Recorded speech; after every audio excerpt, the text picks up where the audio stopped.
The flames were so large and wild from this fire that it spread to the house next door and knocked off the paneling on the side, where two girls say their grandmother was sleeping. Even if you can't get tickets to the Tin Caps game on the 4th of July, you can still see the fireworks just fine from a lot of locations around Fort Wayne. Even though the deaths took place outside of Fort Wayne, the city's officers can still feel the effects right here. While most of the LEED certification project is visible, there are some things that aren't, like the pipes underneath the tiles right here that heat them up and keep snow off.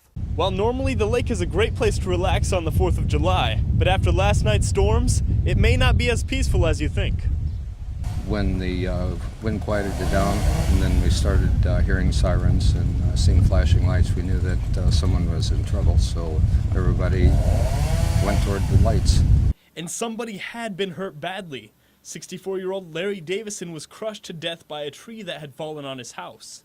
Everyone just looked at each other. They didn't need to say anything. Everybody felt kind of the same way because everybody knew it. Davison's death was upsetting to the entire lake community because they're all so close. When it happens to anyone in the area, it is a big loss for everybody else because you've got history. Just like the support the community has given each other for Davison's death, everyone is supporting each other by fixing up the neighborhood. It's all about friendship and getting along with each other and sharing and helping each other out. It's what the lake's all about. Everyone from the community was there to help out anybody that needed it, including Pepper the dog. It doesn't matter if you're rich or poor or where you're from, you're a lake person, you're a laker. And that's kind of a special thing. The people at Big Long Lake hope to have everything cleaned up by the holiday weekend events. For more information on the storm damage, check out Wayne.com and be sure to follow us on Facebook and Twitter. Travis Robinson, News Channel 15. Over the weekend, 4 teenagers went missing after running away. The parents were doing anything to find their kids. I want to hug my daughter.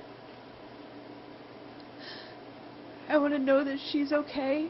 I want to know she's safe. I just want her to call somebody and tell them that she's safe. Thankfully, the teens are safe. They were found last night at around 9 o'clock at a rest stop in Georgia. I felt like I could breathe again. I could actually just breathe.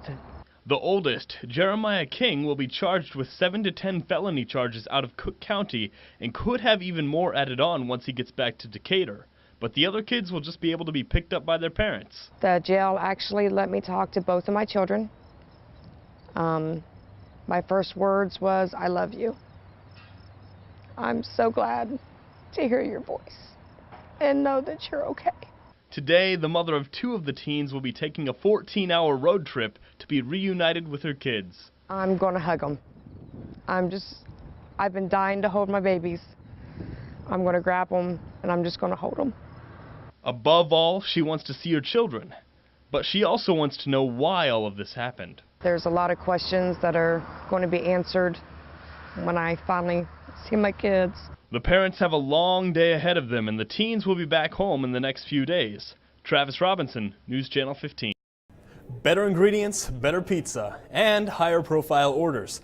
A Papa John's driver made a special delivery to the rapper Iggy Azalea, but Azalea claimed that shortly after the delivery to her California home, she received text messages from the driver's brother. Azalea took to Twitter after a call to Papa John's didn't fix anything. Although Azalea did claim that Papa John's is her favorite pizza, reports say that there could be a lawsuit in the future and that Azalea would have one less problem without him.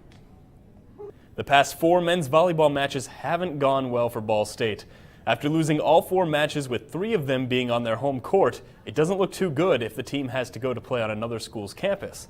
The team faces off against McKendree and Ohio State this weekend, and while things haven't looked good for them lately, setter Iago Garcia says that there's nothing to worry about if the team can get their heads in the game.